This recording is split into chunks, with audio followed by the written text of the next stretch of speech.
ताज़ा तरीन वीडियोस के लिए चैनल को सब्सक्राइब करके बेल आइकन और ऑल नोटिफिकेशन पर क्लिक करें ताकि आपको मिले हर अपडेट सबसे पहले।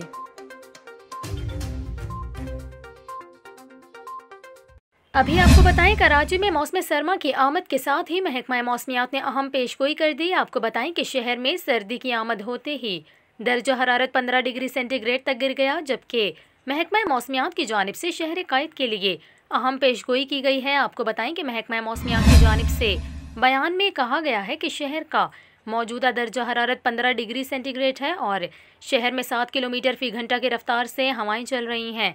महकमा मौसमियात का यह कहना है कि आने वाले दिनों में सर्द हवाएं चलने का इम्कान है और चंद रोज़ बाद सर्दी की शिद्दत में मज़ीद इजाफा हो जाएगा। महकमा मौसमियात के मुताबिक आज दिन में मौसम खुश्क और रात में सर्द रहेगा और दिन में दर्जा हरारत 32 से 33 डिग्री के दरमियान रहेगा। दूसरी जानिब महकमा मौसमियात का यह कहना है कि मुल्क के बेशतर इलाकों में मौसम खुश्क और सर्द रहेगा और पंजाब के मैदानी इलाके स्मोक की लपेट में रहेंगे।